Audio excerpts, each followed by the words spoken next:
Hello, space friends. Captain Snuggles here.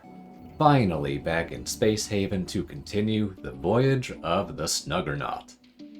In the first two episodes, our intrepid crew struggled with constant setbacks, especially from asteroid strikes, but at last we managed to research and construct a small shield generator. That level of protection is fine against asteroids, but it won't hold up long against enemy ships, and with only a handful of fighters and pilots for offense, the ship was still completely unfit for serious combat. The goal of this run is charity, not violence, but violence is gonna happen whether we want it to or not, so the Snuggernaut needs to be ready for it. The goal is still to build a supercarrier, which means acquiring the resources to build a lot of fighters and enough pilots to fly them. So, I set off to explore as many derelicts as I possibly could so that I could salvage them and rescue anyone trapped on board. At this point in the run, I really was not being picky about recruits. Any warm body would help. Plus, saving everyone is always the goal. Some of the rescues were uneventful. Some were a lot more interesting. In this one, I found a sorry soul named Enrique cocooned to a wall, and I need to fight off his alien captors to get him out. I'm at a point in the run where I'm encountering Tier 2 enemies, but I don't yet have the technology to deal with them quickly, so this one ends up being a real nail-biter. I'm trying to fight off this big floating alien hauler under very cramped conditions. It's a long, awkward fight with lots of pausing and unpausing, poking in and out of cover, camping the corners, and even cheesing the shuttle airlock a bit to slowly whittle down the hauler and all its little crawler buddies. Eventually, I do win and save Enrique. He's feeling ominously ill at first, but miraculously, he gets over it. He doesn't end up exploding in a big cloud of alien spores, so +1 crew member for me. In much the same fashion, I keep rescuing person after person, salvaging derelict after derelict, expanding my ship and its crew bit by bit until finally I reach this point here. The Snuggernaut has grown a lot since last time. The main addition is the forward hangar here, which houses 6 fighters and a couple of other utility craft. It does have a minor design flaw that we'll see later, but for the most part it works as you'd expect a hangar to work. Then, a little farther aft, in the central section of the ship, we have the bridge, the galley, and the greenhouse. The greenhouse is a lot bigger than last time due to all the new crew members and their healthy appetites, but the idea is the same. We're keeping the CO2 absorbing plants right next to the sleeping quarters of the CO2 producing humans for maximum gaseous synergy. The sleeping quarters are still these little 1-cell wide cubbies, which the crew seems fine with. They even have to share the beds. The crew works on 2 separate shifts, with half the crew sleeping while the other half works, so I only have enough beds for a little more than half the crew. Still, I've heard no complaints. All the way across the bridge from the crew quarters, we have the research lab. In addition to the research station on the bridge, I also have 2 separate stations set up here. With 3 research stations running around the clock, I've managed to rapidly accelerate my technological progression. Moving on, the airlocks and central cargo hold are about the same, although I've added some barricades for defense. I still have the shuttle back here, as well as the engines all the way at the stern, basic industry on the port side, and advanced manufacturing to starboard. But the big ticket item is back here, nestled between the engines.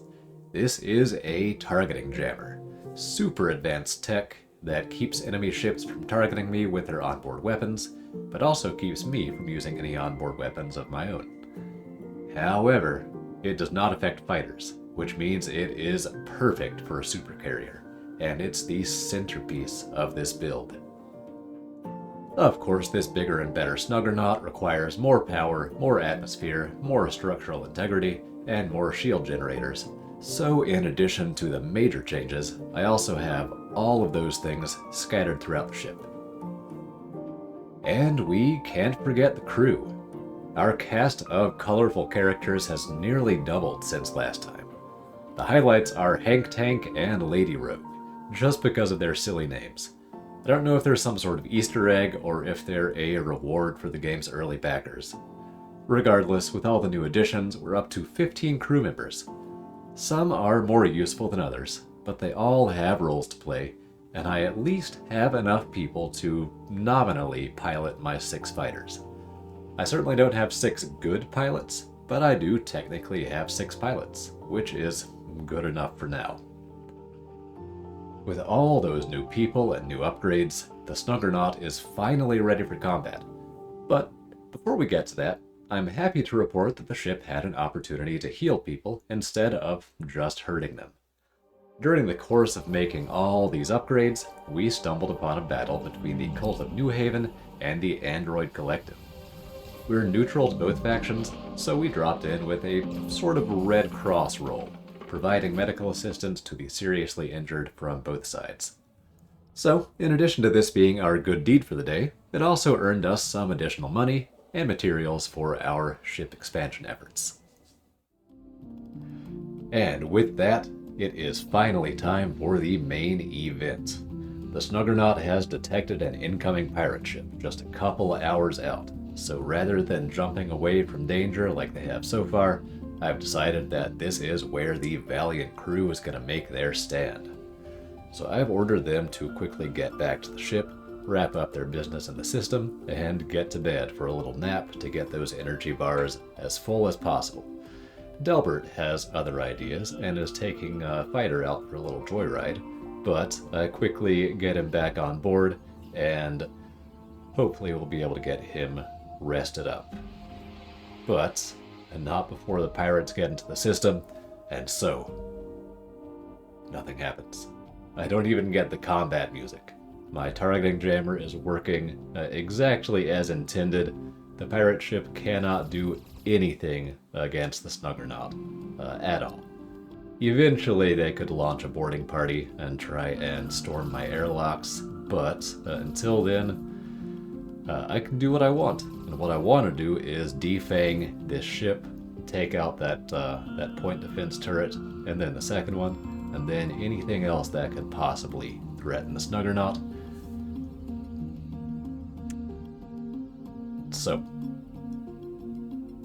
I'm pretty inexperienced at this point. I just launch my fighters piecemeal and send them out at that point defense turret. Of course, this pirate's cruiser only has a couple of them, so it's not a huge threat. But still, later in the run I get better at using fighters.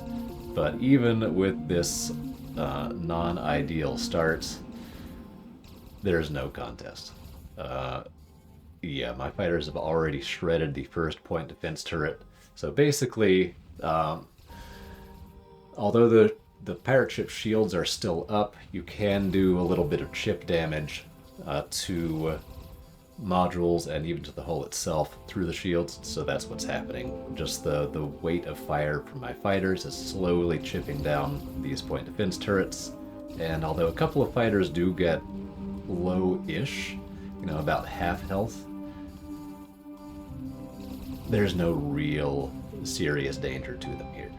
You do have to be a little bit careful, because if a fighter gets popped too close to an enemy ship, the pilot, when they eject, can possibly end up going through the enemy airlock instead of your own. But for the most part, the fighters are not in any serious danger, and even if they do get shot down, usually the pilot will just bail out and end up back on the mothership, so no big deal there. And now, those 2 point defense turrets are down, and I have free reign to do whatever the heck I want to this pirate ship. I feel a little bad for them. This is possibly a little bit more overpowered than I intended. I really underestimated the combat power of fighters in my previous run. I don't think I realized that they have basically 5 times the shield damage as they have hull damage. I thought they just did one damage per hit, but seeing them now, they strip shields very quickly. They fire fast, they're reasonably accurate, and they can just tear through shields, and then they only do 1 hull damage, which is not very much, but they also do 1 module damage, which is quite a bit when you're talking about single-digit HP on most modules. So, yeah, these things are really good for stripping shields and stripping modules, basically just defanging ships.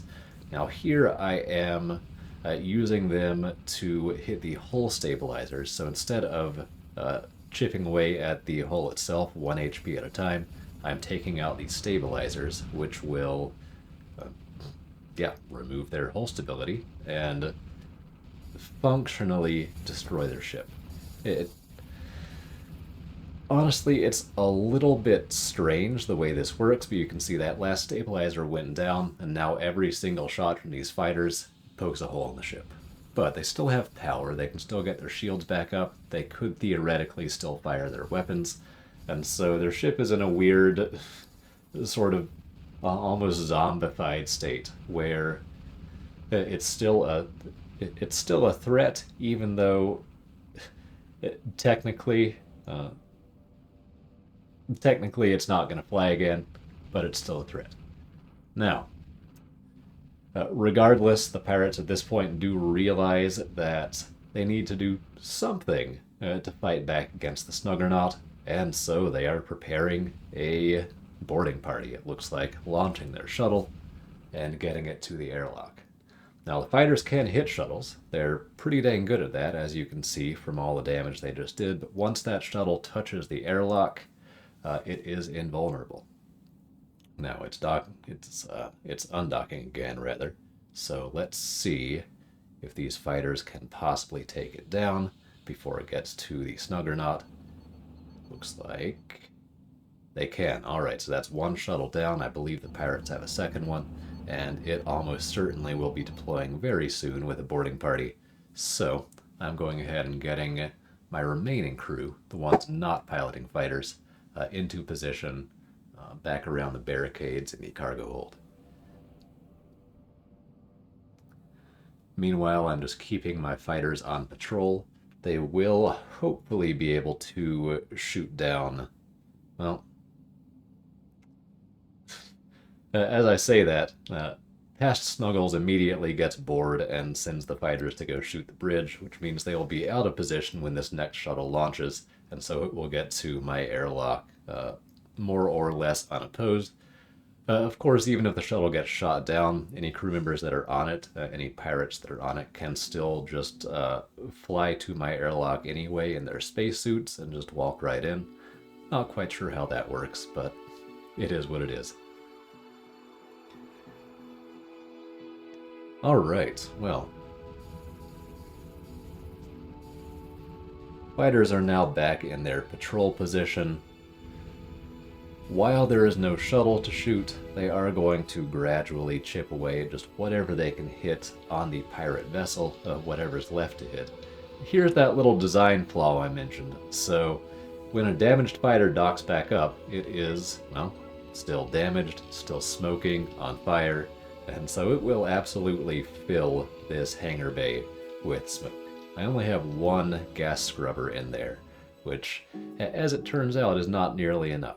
So, I will fix that in the future, but now on this first combat outing for the fighters, I am realizing that, yeah, if I want my crew to be able to breathe, and want my equipment to not take environmental damage, I should probably add a couple more gas scrubbers.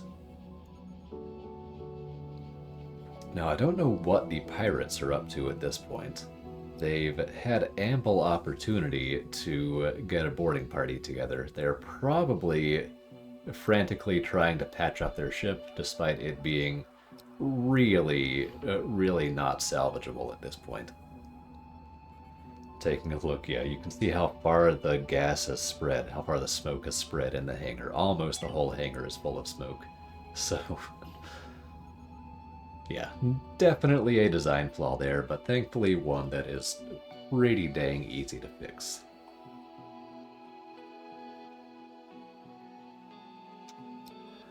Now, I'm giving these guys a call just to give them a little nudge and hopefully either get them to surrender or get them to go ahead and send out their boarding party, because maybe getting a little bit bored waiting for them, and, well, my crew is getting a little sleepy. You can see those yellow energy bars dipping lower and lower and lower, with some people not even able to work at all.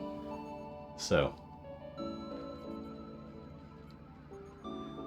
I weigh my options here. It's pretty rare for me to be the one calling a bad guy, so I was not quite sure what to expect from that dialogue menu.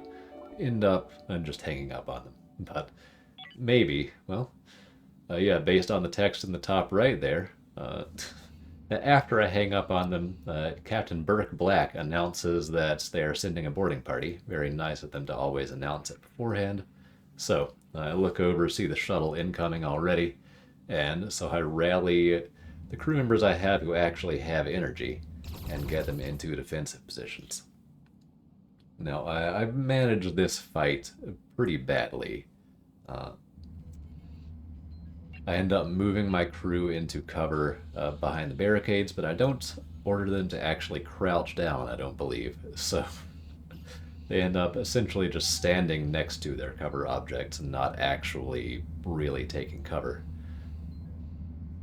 But once again, it is my first outing with this defensive setup, and so having some growing pains here. Nevertheless, the defender's advantage in this game is kind of absurd. Even with Jacob standing out in the open there. There we go. It's not that big of a deal. Yep.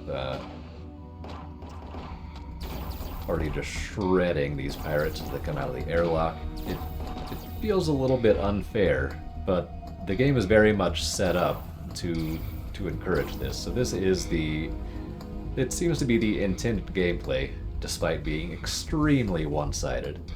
I say that, but Griffin back in the back has surrendered. I don't think Griffin even took any damage. Might have caught one little stray shot or something, but Griffin had essentially full health, just surrendered to the pirates that were lying on the ground bleeding. But aside from that one little act of cowardice on my side, we ended up completely unscathed and take this last remaining pirate prisoner. So, yeah, that whole fight was extremely one-sided.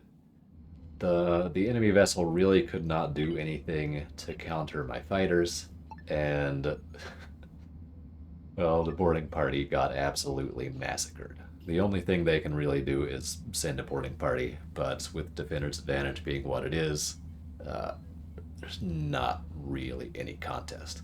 And I only get better at this as the game goes on.